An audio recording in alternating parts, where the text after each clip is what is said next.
রমাদানের অবশিষ্ট দিনগুলোর মধ্যে সবচেয়ে গুরুত্বপূর্ণ আমলের নাম হলো এতেকাফ, যেটা রমাদানের শেষ দশকে করতে হয়।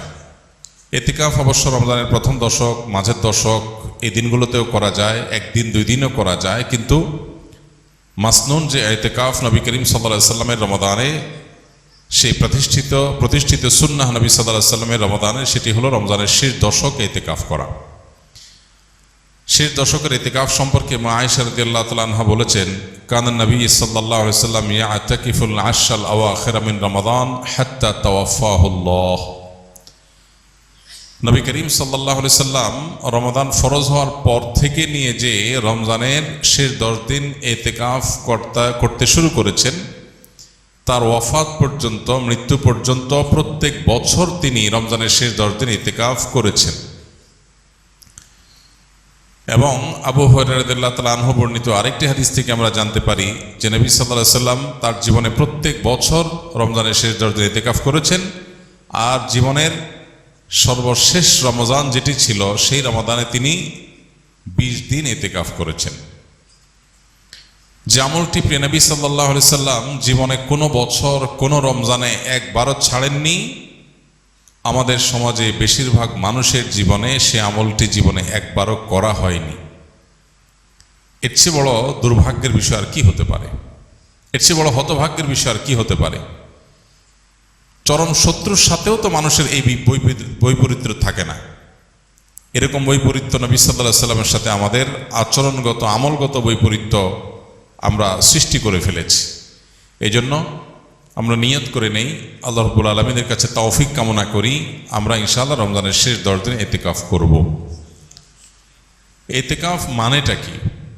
এতেকাফ শব্দের অর্থ কোথাও নিজেকে আবদ্ধ করে ফেলা, নিজেকে বন্দী করে ফেলা। এতেকাফের মূল কথা হলো রমাদানের এই দিনগুলোতে যখন আমরা এতেকাফ করব, এই দিনগুলোতে আল্লাহর ঘরে, মসজিদে নিজেকে আটকে ফেলা, আবদ্ধ করে ফেলা। দুনিয়ার মানুষের কাছে মানুষ বিভিন্নভাবে চাইতে পারে। চাওয়ার চরম সীমা হলো, চাওয়ার সর্বোচ্চ লেভেল হলো যে কারোর গেটে গিয়ে বসে পড়া, পাও ধরে বসে পড়া, যে না দেওয়া ছাড়া যাচ্ছি না, যে কোনোভাবে আদায় করার জন্য পণ করা।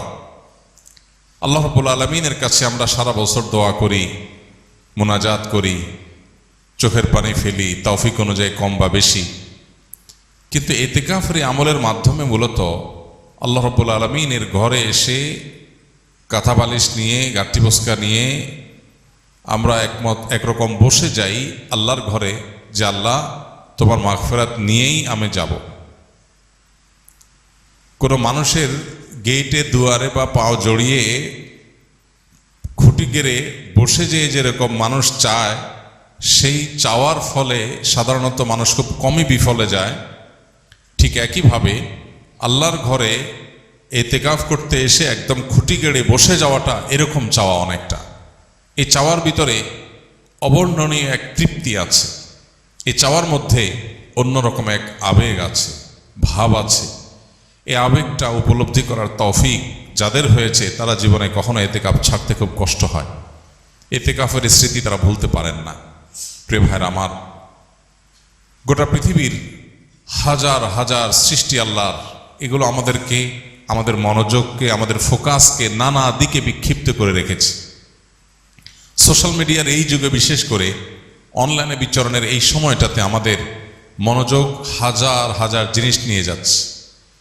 আমরা যখন সোশ্যাল মিডিয়া স্ক্রল করি, আমাদের সামনে কোনো একটা পোস্ট আসে, আমরা এই পোস্টটা দেখব কি দেখব না সিদ্ধান্ত নেই।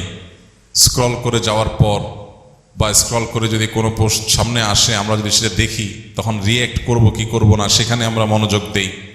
কোনো পোস্ট আমাদের হাসি উদ্রেক করে, কোনোটা আমাদের কান্না পাইয়ে দেয়, কোনোটা দেখে আমাদের হয়তো বিরক্ত লাগে, কোনোটা দেখে আমাদের ভালো লাগে। আমাদের অনুভূতি, আমাদের আবেগ, আমাদের সিদ্ধান্ত, এগুলো এত ভাগে বিভক্ত যে পরিপূর্ণ আল্লাহ রাব্বুল আলামিনের প্রতি মনোযোগী হওয়ার সুযোগ, পরিপূর্ণ আল্লাহর দিকে ফোকাস দেওয়ার সুযোগ, আল্লাহর দিকে ফোকাস তো অনেক পরের বিষয়, নিজের নফসের প্রতি ফোকাস দেওয়া, নিজের ভালোর চিন্তা করার সুযোগটা আমাদের দিন এবং রাত 24 ঘন্টা আমরা ব্যয় করে একটু বের করতে পারি না। বেশিরভাগ মানুষ শেষ কবে নিজেকে নিয়ে ভেবেছেন? বয়স কত হয়েছে, গন্তব্য কোথায়, আমার কোথায় যেতে হবে, আমি কি আসলে জান্নাতে যেতে পারবো, আমি যে ট্র্যাকে আছি সেই ট্র্যাকের শেষ মাথা কি জান্নাত নাকি জাহান্নাম, আমার নিজের কল্যাণের জন্য আমি ভাবনার সুযোগ পর্যন্ত পাই না। আমরা এত ব্যস্ত, এই বস্তুবাদী পৃথিবী আমাদেরকে এত এঙ্গেজ করে ফেলেছে, এত ব্যস্ত করে ফেলেছে, নিজের জন্য সময় দেওয়ার সুযোগটা আমাদের নাই। আমরা ব্যস্ত। আমাদেরকে জিজ্ঞেস করা হয় কেন ব্যস্ত? আমাদের কেরিয়ারের জন্য ব্যস্ত, আমাদের নিজের উন্নতির জন্য ব্যস্ত, আমাদের সামাজিক অবস্থানের জন্য ব্যস্ত। অথচ এই সব ব্যস্ততার আড়ালে আমাদের নিজের অনন্ত অসীমকালের যাত্রার, আমাদের রবের এই বিষয়গুলোর প্রতি ফোকাস বা মনোযোগ দেওয়ার সুযোগ আমাদের হয় না। এই বাস্তবতায় এই ইতিকাফ আরও বেশি আমাদের জীবনে রিলেভেন্ট এবং গুরুত্বপূর্ণ। এরকম বিক্ষিপ্ত মনোযোগ যখন কোনো সমাজে চরম আকার ধারণ করে, আমরা 2 রাকাত নামাজ পরিপূর্ণ মনোযোগের সাথে, দুনিয়ার কোনো দিকে মনোযোগ যাবে না, পরিপূর্ণ আল্লাহর দিকে মনোযোগ থাকবে। আল্লাহ বলেছেন আকিমিস সালাতা লিযিকরি, তোমরা সালাত কায়েম করো আমার স্মরণের জন্য। আল্লাহ বলেছেন তার স্মরণের জন্য সালাত কায়েম করতে, নামাজ আদায় করতে। এখন আল্লাহর স্মরণ যেন হয়, এটা নামাজের উদ্দেশ্য। তারপর নামাজের মধ্যে আল্লাহর স্মরণ থাকবে। এখন আমাদের নামাজের অবস্থা হয়েছে এমন যে আল্লাহ ছাড়া সব কিছু স্মরণ হয়। 2 রাকাত নামাজ শুরু থেকে শেষ পর্যন্ত পরিপূর্ণভাবে পড়ব, কিন্তু মনোযোগ আল্লাহ ছাড়া অন্য কোনো দিকে যাবে না। এই চ্যালেঞ্জ আমরা কয়জন মানুষ নিতে পারবো? কয়জন মানুষ আমরা এই চ্যালেঞ্জ নিয়ে সফল হতে পারবো?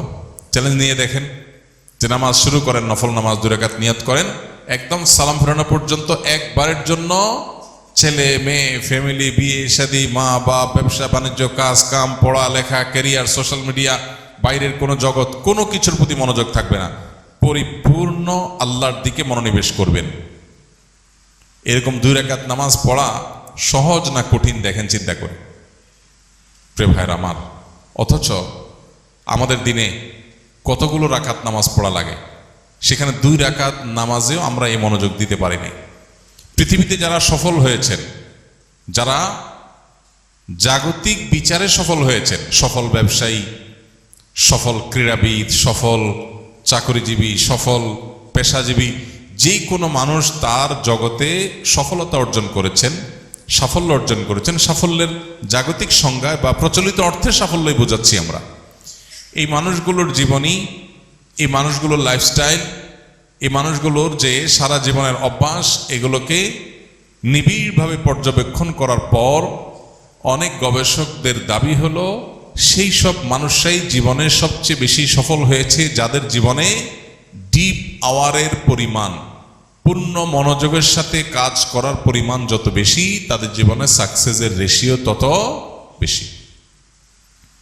অর্থাৎ আপনি কোনো কাজে পরিপূর্ণ মনোযোগ কতক্ষণ রাখতে পারছেন, এটা আপনার সাফল্যের অনেক গুরুত্বপূর্ণ একটা শর্ত। যে একটা কাজ করতে গিয়ে 5টা কথা মনে আসে, একদিকে চলে গেলে আরেক দিকে তার মাথা চলে যায়, তার জন্য সাফল্য খুব কঠিন। যে কোনো কাজ করার জন্য পরিপূর্ণ মনোযোগ দিয়ে করে, জগতে যাই হোক সে তার কাজ থেকে সরে না। আপনারা যারা স্কিলে ভর্তি হয়েছেন, প্রশিক্ষণ নিচ্ছেন, যে প্রশিক্ষণ পরিপূর্ণ মনোযোগের সাথে নিচ্ছে, ক্লাসে পূর্ণ মনোযোগ দিচ্ছে, সিস্টেম পরিপূর্ণ মানছে, এই মুহূর্তে সে প্রশিক্ষণ নিতে আসছে, অন্য জগতে সে যেতে চায় না, পূর্ণ মনোযোগ দিতে পারে, সে তত বেশি সাকসেস হয়। যারা স্কিল থেকে ট্রেনিং শেষ করে এখন বিভিন্ন জায়গায় জবে আছেন, যে ব্যক্তি তার জবের দিকে যত বেশি মনোযোগ দিবে, যত বেশি ফোকাস দিবে, তার কাজটাই সবচেয়ে গুরুত্ব পাবে। অন্য দিক থেকে মনোযোগ সরিয়ে এদিকে যত বেশি মনোযোগ ইনভেস্ট করতে পারবে, সে চাকরিজীবী হিসাবে তার ওই কাজের জগতে তত বেশি সাকসেস হবে। আর যার মনোযোগ যত কম থাকবে, তার সাকসেসের পরিমাণ তত কম হবে। এই মনোযোগ এখন নষ্ট হওয়ার মতো হাজার হাজার ডোপামিন, হাজার হাজার মনোযোগ বিনষ্টকারী ডোপামিন আজ চতুর্দিকে ছড়িয়ে ছিটিয়ে দেওয়া হয়েছে। স্পিরিচুয়ালি, আধ্যাত্মিকভাবে আমাদের মুসলমানদেরকে ধ্বংস করবার জন্য হাজারো আয়োজন আছে। যেগুলোকে আপনি দেখছেন নিছক বিনোদন, এগুলো মূলত আপনার আমার রুহানি শক্তি ধ্বংসের আয়োজন। যেগুলোকে আপনি দেখছেন নিছক টাইম পাস, সেগুলো আসলে টাইম পাস না, সেটা আপনার লাইফ পাস। আমাদেরকে শেষ করে দেওয়া হচ্ছে, মনোযোগ নাই। 2 রাকাত নামাজ পড়ার মতো মনোযোগ যার নাই, তার জীবনে সাকসেস কোত্থেকে আসবে? প্রিয় ভাইরা আমার, ইতিকাফ আপনার জীবনে, আমার জীবনে এই অভাবটা পূরণে সবচাইতে বড় ভূমিকা রাখবে। কারণ ইতিকাফের মানেই হলো তুমি একমুখী হও। 355 দিন তোমার ব্যবসা বাণিজ্য, কাজ কাম, ফ্যামিলি, সোশ্যাল মিডিয়া, তোমার আশপাশ, প্রতিবেশী, পরিবেশ ইত্যাদি ইত্যাদি, এগুলো নিয়ে হাজারটা কাজ নিয়ে তুমি ব্যস্ত ছিলে। 10টা দিন তুমি পরিপূর্ণ শুধু নিজের প্রতি মনোযোগ দাও, নিজেকে সময় দাও, নিজের আল্লাহর সাথে সম্পর্ককে নিবিড় করো, শুধু আল্লাহকে স্মরণ করো, একমুখী মনোযোগ দেওয়ার চেষ্টা করো। এই প্রচেষ্টার নাম ইতিকাফ। ইতিকাফ আমাদের জীবনের মিনিং চেঞ্জ করে দিতে পারে।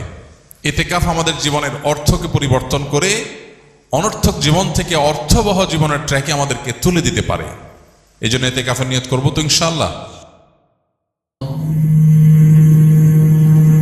يا نفس إن لم تظفري لا تجزعي